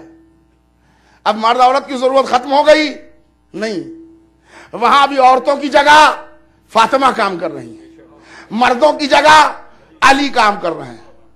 حسن اتفاق فاطمہ خدیجہ کی بیٹی ہے, علی ابو طالب کا بیٹا ہے. اب مکے اور مدینے میں خدیجہ اور ابو طالب تھے, اب مدینے میں روح خدیجہ ہے روح ابو طالب ہے. بھائی ذرا میں معذرت پہلے مانگ لوں, آج ذرا 5-7 منٹ مجلس لیٹ ہو جائے گی, تو ایسا بھی تو ویکینڈ نائٹ میں تو آپ حضرات ذرا اجازت دے ہی دیتے ہیں. نہیں, حالانکہ میں نے گھڑی دیکھی نہیں تھی, وہ ورنہ میں بیچ سے کٹ کر دیتا اس بیان کو. میں نے کمیل بھائی کو اٹھتے دیکھا تو میں نے سمجھا کہ یہ پروگرام ڈائریکٹر ہے, پتہ نہیں کوئی اشارہ تو نہیں ہے. ایک صلوات پڑھ دے محمد علیہ.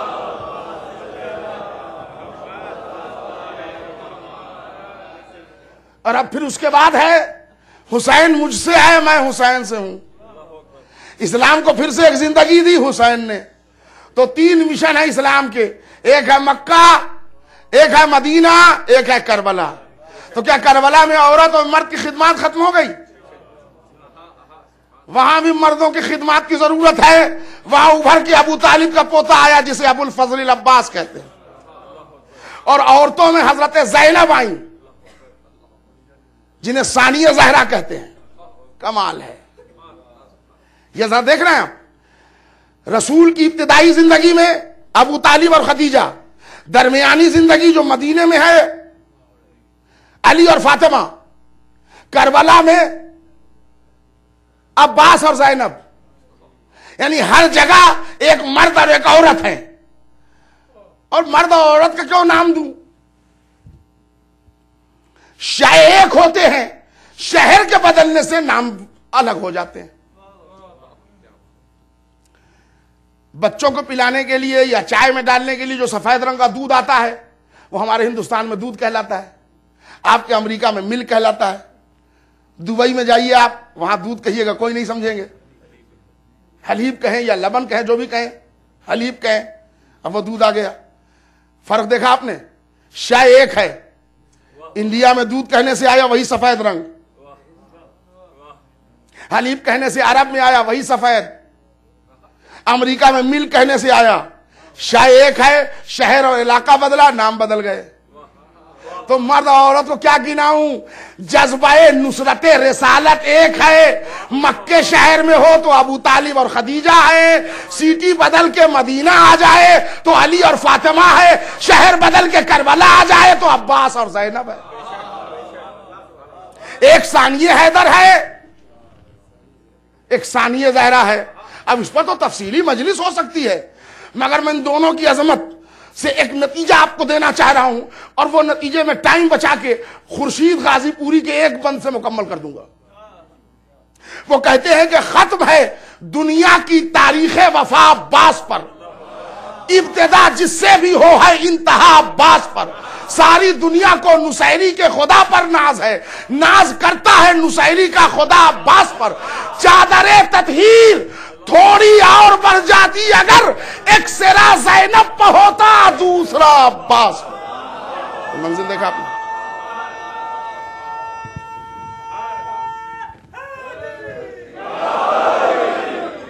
کمال میں، شجاعت میں، علم میں، بلندی میں جو علی ہیں وہ فاطمہ ہیں، جو زینب ہیں وہ عباس ہیں، ایک ثانیہ حیدر ہے تو ایک ثانیہ زہرا ہے، ایک علی کی نیابت پہ ہے تو ایک زہرا کی نیابت پہ ہے. اب جو دونوں نے جو مورچے سنبھالے وہ بھی محاذ عجب ہے. ایک نے فرات پہ قبضہ کیا تو ایک نے ملک شام پہ قبضہ کیا، ایک نے گھاٹ چھینا 7,000 دشمن سے، زینب نے اپنی آزادی چھینی پوری یزیدیت سے. حجاج بن الابہر جو 7,500 کا لشکر لے کے آیا تھا، حضرت عباس نے اسے زیر کیا، برسر عام زینب نے یزید کا سر جھکایا. دیکھیے بھائی، ایک 4 مصرے عہد ابتدائی میں جب کبھی کبھی میں شاعری کرتا تو میں نے کہے تھے، نیر بھائی وہ شعر دیکھے گا آپ حضرات، کہ سنا کی نوک پہ قرآن سنا رہے تھے حسین، سنا کی نوک پہ قرآن سنا رہے تھے حسین، جبھی تو نہج بلاغہ سنایا زینب نے، جبھی تو نہج بلاغہ سنایا زینب نے. اور اس شعر میں پیچھے والے تک میری آواز پہنچ جائے، سنا کی نوک پہ قرآن سنا رہے تھے حسین، جبھی تو نہج بلاغہ سنایا زینب نے. علم کو جتنی بلندی پر لے گئے عباس، سر یزید کو اتنا جھکایا زینب نے. علم کو جتنی بلندی پہ لے گئے عباس، سر یزید کو اتنا جھکایا زینب نے. سلطنت یزیدیت سے یزید کا حق حیات زینب نے چھین لیا. کل تک یزید کا حکم چلتا تھا، آج مملکت صبر کی تاجدار زینب. دیکھیے ذرا حکمت پہچانیے. یہ ایک چھوٹا سا مسئلہ تھا کہ جان بچانا واجب ہے کہ بے پردہ نکل جانا واجب ہے. عالمہ غیر معلمہ یہ مسئلہ نہیں جانتی تھی، مگر پوری دنیا کو تعارف امام کرا رہی ہے. اور ایک بات بتاؤں پہلے، اصل مقصد زینب کیا ہے؟ حکمت پہچانیے تو پتہ چلے کہ ثانیہ زہرا کسے کہتے ہیں. ایک فرقہ بنا ہے، فرقہ واقفیہ. اس کا بلیو یہ ہے کہ حسین مردہ نہیں ہے. حسین مردہ نہیں ان سینس میں کہ ہم بھی نہیں مانتے، مگر یہ کہ حسین مرے ہی نہیں. وہ کہتے ہیں، بحث کرتا ہے فرقہ واقفیہ کہ جیسے عیسیٰ کو اللہ نے اٹھا لیا سولی سے، اور عیسیٰ سے افضل ہے حسین، تو اللہ نے حسین کو بھی اٹھا لیا. یہ جناب زینب نے فرقہ واقفیہ پر پابندی لگائی امام سے رجوع کر کے فوراً کہ امامت منتقل ہو گئی ہے. اتنا مسئلہ زینب جانتی تھی. بیٹا تو امام زمانہ ہے، اب یہ جملے ہیں زینب کے، تو امام زمانہ ہے، جل کے مر جائیں یا باہر نکلے. سجاد نے کہا پھوپھی اماں یہ آپ کا احسان ہے امامت پر، امامت یہ احسان چکائے گی. یزید کہتا ہے میں نے آزاد کیا. اب ارادہ کیا ہے؟ کہ ہمارا تو کوئی ارادہ نہیں جب تک پھوپھی اماں نہ کہہ دیں. اب سجاد آ کے کھڑے ہوگا، پھوپھی اماں یزید نے آزاد کیا، اب کیا چاہتی ہیں؟ یہ بھتیجا نہیں پوچھ رہا ہے، مشیت پروردگار کا نمائندہ پوچھ رہا ہے، زینب اب تم کیا چاہتی ہو؟ زینب اب تمہارا کیا ارادہ ہے؟ اب وہ زینب امام کو مشورہ دے رہی ہیں، بیٹا مکان خالی ہو پہلے یزید سے کہو، اب یہ حکم ہے. اسی سے پتہ چلتا ہے زینب کو آزادی ملی نہیں ہے، زینب نے آزادی چھینی ہے.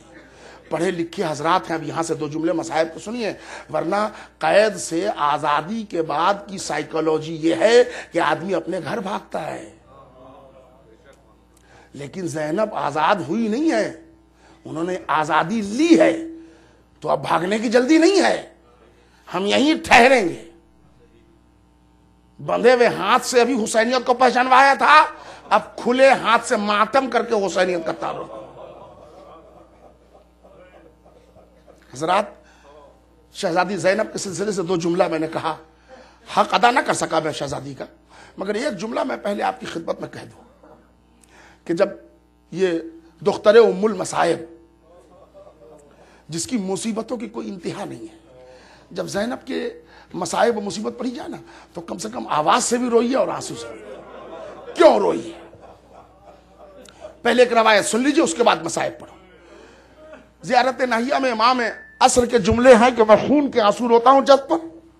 ایک بہت بڑے عالم ہیں جن کے دل میں یہ خیال آیا کہ یہ زیارت ناہیہ کا یہ جملہ امام کا ہے یا کسی دوسرے کا تو نہیں شامل ہو گیا اس میں, اس لیے کہ خون کے آنسو کیسے رویا جا سکتا ہے. عالم بہت مقدس تھے. رات کو سوئے, خواب میں دیکھا حضرت ولی اسرا ہے. کہتے ہیں سید تجھے شک ہے کہ یہ خون کے آنسو رونے والا جملہ میرا ہے کہ کسی غیر کا ہے؟ پہچان گیا. کہا مولا غلطی ہو گئی. کہا نہیں اصلاح کر لے, یہ جملے میرے ہیں. کیوں ایسا سوچا کیوں تھا؟ کہا مولا میں نے یہ سوچا تھا کہ کوئی آدمی خون کے آنسو کیسے روئے گا. فرمایا ہم خون کے آنسو روتے ہیں. کیسے روتے ہیں؟ اب سنیے, عالم سوال کرتا ہے کہ فرزند رسول آپ کون سی مصیبت پر آپ کی آنکھوں سے خون برستا ہے؟ یہ جملہ امام زمانہ کا سن لیجیے پھر مسائل. امام چپ بیٹھے ہیں. عالم سوال کر رہا ہے خواب میں, مولا امام حسین کے گلے پر جب خنجر پھیرا گیا یہ واقعہ سن کے آپ خون کے آنسو روتے ہیں؟ امام نے کوئی جواب نہ دیا.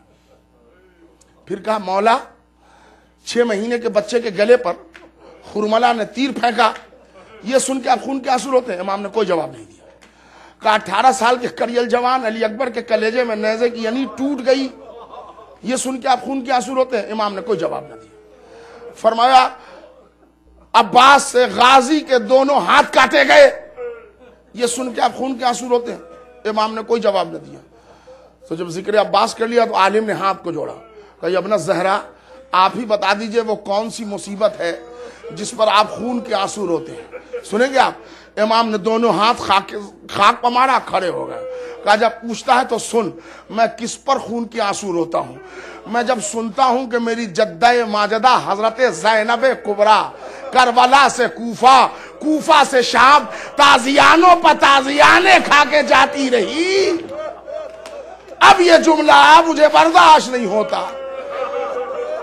ہاں آپ روایت کے جملے ہیں کہ جب زینب کی بیردائی کبھی کوئی ذاکر پڑھتا ہے تو مجلس میں آیا ہوا امام آنسو سے خون سے روتا بھی ہے, پلٹ پلٹ کے تلوار کو دیکھتا بھی ہے.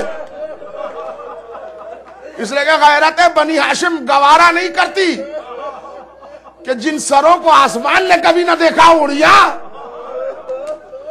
اور یزید کہ اس نجس دربار میں زینب کا تعارف کرایا جائے. یہ علی کی بیٹی زینب ہے, یہ ام کلثوم ہے. سید سجاد خود راوی ہے اس کے کہ جب پھوپھی اماں کا تعارف دربار یزید میں ہو رہا تھا تو میں غیرت بنی ہاشم سے زمین میں گھر راداران مظلوم کربل بندھے ہوئے ہاتھ, پشت پر کوئی جگہ باقی نہیں تھی شہزادی زینب کے جہاں کوڑے نہ مارے ہوئے. ایک وقت یہ آیا مصیبت کا کہ سجاد پوچھتے ہیں پھوپھی اماں آج تک میں نے آپ کو بیٹھ کر نماز پڑھتے نہیں دیکھا. جواب زینب آپ کے علم میں ہے بیٹا, اب زینب میں اتنی قوت نہیں رہ گئی کہ کھڑی ہو کر نماز ادا کرے. علی کی بیٹی اس طرح مصائب و آلام سے کمزور ہو چکی تھی. شام میں بھیا کو روتی رہی, کربلا آئی تو بھیا کو روئی. کسی نے کہا اونو محمد کے قبر پر بھی جاؤ, کہا میں تو اس کا ماتم کروں گی جس کی رونے والی ماں نہیں. پلٹ کے زینب شام آئی, پلٹ کے زینب کربلا آئی, وہاں بھی حسین کو روئی. پلٹ کے زینب مدینے آئیں, وہاں بھی حسین کو روئی. ہاں ایک مرتبہ جب عبداللہ ابن جعفر آئے اور زینب کو لے گئے تو زینب نے جب ننھے ننھے 2 تکیے دیکھے, اب مامتا تڑپ گئی, آواز دی میرے نونہالو مجھے معاف کر دینا. اب گھر کی تنہائی کاٹے دے رہی ہے زینب. پھر یہی زینب سفر شام پہ ہے, سکینہ سے ملاقات کا ارادہ ہے. حضرات آپ کی آنکھیں نم ہیں, میں چاہتا ہوں مصائب زینب سے پہلے ایک فرمائش آپ سے کر دوں. اسی روتے ہوئے عالم گریہ میں آپ دعا کیجئے کہ شہزادی زینب کے روزے کی اللہ حفاظت کرے, شہزادی سکینہ کے روزے کی اللہ حفاظت کرے. شام پر ظالموں کی نظریں ہیں, اللہ ان ظالمین کو نیست و نابود فرمائے جو روضہ زینبیہ کو تباہ کرنا چاہتے ہیں. اس لیے کہ علی کی بیٹی آج بھی مرجع خلائق بن کے شام میں روشن ہے. زیارت قبر سکینہ کا بھی ارادہ ہے. جاتے جاتے اس باغ میں پہنچی جہاں قافلہ ٹھہرا تھا جب اسیر بنا کے لائی گئی تھی. حضرات سنیں گے آپ. اور زینب کی سواری اونٹ کی وہاں رکی جہاں جس درخت پر پوری رات امام حسین کا سر لگا تھا. خلی بن یزید اسبہی نے اس درخت کے شاخ میں اپنا نیزہ لگایا تھا جس پر حسین کا سر تھا. زینب نے جب وہ درخت کو دیکھا بھیا یاد آ گئے, ہائے میرا بھیا پوری رات اسی درخت پہ تھا. اب جب زینب کو بھیا یاد آئے تو کٹا سر یاد آیا, کٹا سر یاد آیا تو زینب ڈھارے مار کے رونے لگی. اس باغ کا باغباں یزید کا نمک خار ملعون تھا, اس نے زینب کو حسین پر روتے پہچان لیا. روتی ہوئی زینب واہ حسینہ کر رہی تھی کہ لوہے کے ایک بیلچے سے ظالم نے سر پہ بمبار کیا, سر شگافتہ ہو گیا. آواز دی فضا سہارا دے. اب جو زینب گری تو سر سے خون کا فوارہ تھا. اے عباس تیرے سر پہ اگر گرز مارا گیا زینب کا سر بھی شگافتہ ہوا. علی کی بیٹی سے دنیا خالی ہو گئی, حسین کی سوگوار زینب دنیا سے چلی گئی. یا زینب کبریٰ وَسَيَعْلَمُ الَّذِينَ ظَلَمُوا أَيَّ مُنْقَلَبٍ يَنْقَلِبُونَ اِنَّا لِلَّهِ وَإِنَّا إِلَيْهِ راجعون. بار الہ تجھے حسین کے اس غم میں بہتے ہوئے آنسوؤں کا واسطہ ہے. حسین کے عزاداروں کی حفاظت فرما. جہاں جہاں بھی پوری دنیا میں حسین کے عزاداروں پر ظلم کیے جا رہے ہیں, پروردگارہ ان ظالمین کو نیست و نابود فرما. جو عزاداری حسین اور عزائے حسین اور عزادار حسین کے دشمن ہیں ان کی نیتوں کو تباہ و برباد کر دے. اور اے میرے اللہ حسین کے عزاداروں کی حفاظت فرما. ولایت حیدر کرار کے تعلیموں کی حفاظت فرما. پروردگارہ جب تک زندہ رکھ محبت اہل بیت کے ساتھ, دنیا سے اٹھا تو محبت اہل بیت کے ساتھ. اے میرے معبود ہم سب کی اس مختصر سی عبادت کو قبول عطا فرما. پروردگارہ ان آنسوں کو رومال زہرا میں جگہ عنایت فرما. اس مجلس میں جتنے مومن مومنات بچے بوڑھے جوان مرد عورت جو بھی آئے ہیں, آنے والوں کی حاضری کو بحضور امام زمانہ شرف قبولیت و عزت سے نواز دے. اور اے میرے اللہ جہاں جہاں بھی مومنین دنیا میں بیمار ہیں انہیں صحت کامل و عاجل عطا فرما. تمام علماء کرام ذاکرین کرام مدحان اہل بیت کی حفاظت فرما. پروردگارہ مراجع کرام کی حفاظت فرما. خصوصاً آغائے سیستانی کو طول عمر عطا فرما. پروردگارہ قائم آل محمد حضرت ولی عصر کے ظہور میں تاجیر عطا فرما. ہم سب کو امام کے اعوان و انصار میں شمار کر. ربنا تقبل منا انکا انت السمیع العلیم. ماتم حسین.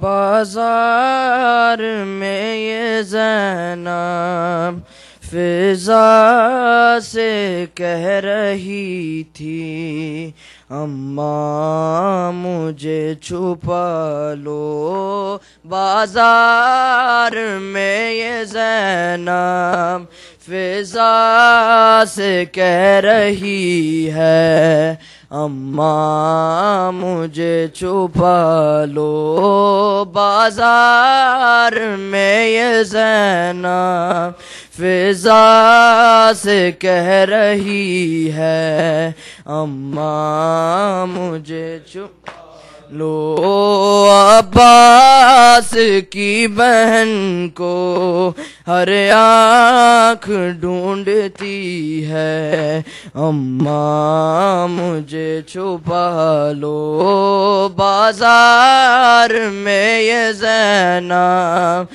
فضا سے کہہ رہی ہے او دیکھا نہ مرتضیٰ نے جس کو بغیر چادر نہ محرموں میں ہائے وہ آ گئی کھلے سر قتل حسین سے بھی دشوار یہ گھڑی ہے اماں مجھے چھپا لو بازار میں یہ زینب فضا سے کہہ رہی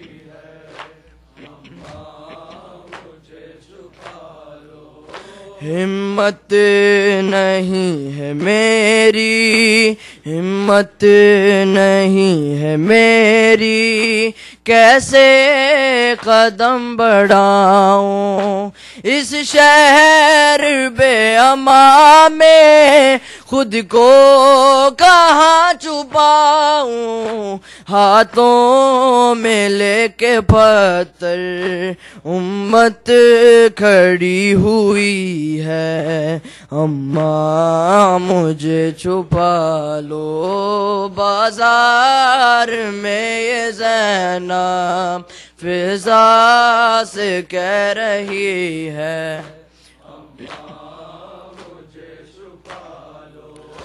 بیمار کربلا کے بیمار کربلا کے آنکھوں سے خون ہے جاری یہ سوچ کر بدن میں لرزا ہے اس کے تاری بے پردہ شامیوں میں بیٹی بطول کی ہے اماں مجھے چھپا لو بازار میں یہ زینب فضا سے کہہ رہی ہے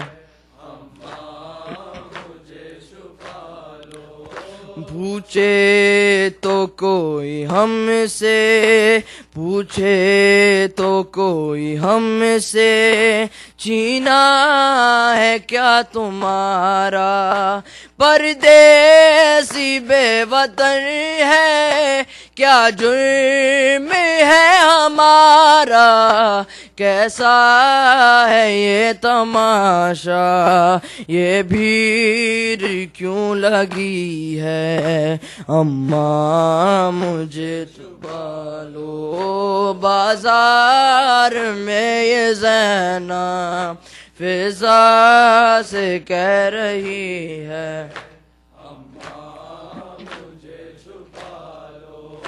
اس نام سے ہمیشہ اس نام سے ہمیشہ آئی ہے مجھ کو غیرت پالا ہے تم نے مجھ کو تم جانتی ہو عادت بازار زندگی میں زینب کہاں گئی ہے اماں مجھے چھپا لو بازار میں یہ زینب فضا سے کہہ رہی ہے اماں ساحل پہ لاش غازی، ساحل پہ لاش غازی اس دم تڑپ گئی تھی، سر سے چنی تھی چادر جب بنت مرتضیٰ کی، وہ رات تھی اندھیری یہ دن کی روشنی ہے، اماں مجھے چھپا لو بازار میں، یہ زینب رضا سے کہہ رہی ہے، اماں مجھے چھپا لو، یا حسین یا حسین یا حسین یا حسین یا حسین یا حسین یا حسین یا حسین یا حسین، جلتے ہوئے خیموں سے زینب کی صدا آئی، عباس کہاں ہو تم، جلتے ہوئے خیموں سے زینب کی صدا آئی، عباس کہاں ہو تم، جلتے ہوئے خیموں سے زینب کی صدا آئی، عباس کہاں ہو تم، نہ سر پہ رہی چادر، نہ سر پہ رہی چادر، نہ میرا بچا بھائی، عباس کہاں ہو تم، جلتے ہوئے خیموں سے زینب کی صدا آئی، عباس کہاں ہو تم، جلتے ہوئے خیموں سے زینب کی صدا آئی، عباس کہاں ہو تو، عباس چلے آؤ خیموں میں غریبوں کے، بھوکے اور پیاسے ہیں لوٹے ہیں نصیبوں کے، سجاد کو ہوش نہیں کلثوم ہے گھبرائی، عباس کہاں ہو تم، جلتے ہوئے خیموں سے زینب کی صدا آئی، عباس کہاں ہو تم، جلتے ہوئے خیموں سے زینب کی صدا آئی، عباس کہاں ہو تم، جلتی ہوئی دھرتی پہ مظلوم کی لاش پڑی، روتی ہے سکینہ بھی بابا کے پاس کھڑی، ہائے حال یتیمانہ غربت کی گھٹا چھائی، عباس کہاں ہو تم، جلتے ہوئے خیموں سے زینب کی صدا آئی، عباس کہاں ہو تم، جلتے ہوئے خیموں سے زینب کی صدا آئی، عباس کہاں ہو تو، ہائے شمر کمینے نے معصوم سکینہ کے مارے ہیں تماچے بھی، ہائے پھول سے گالوں پہ آ جاؤ چچا غازی، رو رو کے وہ چلائی، عباس کہاں ہو تو، جلتے ہوئے خیموں سے زینب کی صدا آئی، عباس کہاں ہو تو، جلتے ہوئے خیموں سے زینب کی صدا آئی، عباس کہاں ہو تو، شبیر چلا رن میں کئی روز کا پیاسا ہے، تیروں سے ہوا چھلنی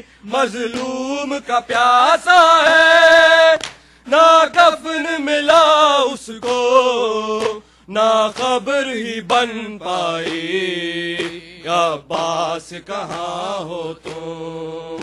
جلتے ہوئے خیموں سے زینب کی صدائی، عباس کہاں ہو تم؟ جلتے ہوئے خیموں سے زینب کی صدائی، عباس کہاں ہو تم؟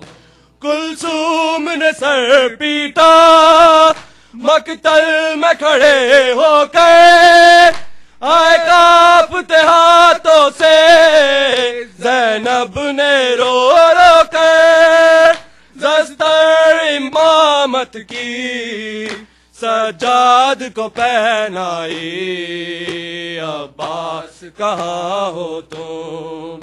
جلتے ہوئے خیموں سے زینب کی صدائی، عباس کہاں ہو تم؟ نہ سر پہ رہی چادر، نہ سر پہ رہی چادر، نہ میرا بچا بھائی، عباس کہاں ہو تم؟ جلتے ہوئے خیموں سے زینب کی صدائی، عباس کہاں ہو تم؟ بازار کے منظر کو اور اپنے کھلے سر کو بھولے نہیں میں، بازار کے منظر کو اور اپنے کھلے سر کو بھولے نہیں میں، بازار کے منظر کو اور اپنے کھلے سر کو بھولے نہیں میں، بازار کے منظر کو اور اپنے کھلے سر کو بھولے نہیں میں، بازار کے منظر کو اور اپنے کھلے سر کو بھولے نہیں میں، بازار کے منظر کو اور اپنے کھلے سر کو بھولے نہیں میں، اپنے بندے ہاتھوں کو بیمار کے زیور کو بھولے نہیں میں، بازار کے منظر کو اور اپنے کھلے سر کو بھولے نہیں میں، بازار میں منظر کو اور اپنے کھلے سر کو بھولے نہیں میں، اٹھتی ہوئی آندھی کو وحشت کو بیاباں کو، چھپتے ہوئے سورج کو تاریکی کو میدان کو، چلتے ہوئے خنجر کو نیزے پہ تیرے سر کو بھولے نہیں میں، بازار کے منظر کو اور اپنے کھلے سر کو بھولے نہیں میں، بازار کے منظر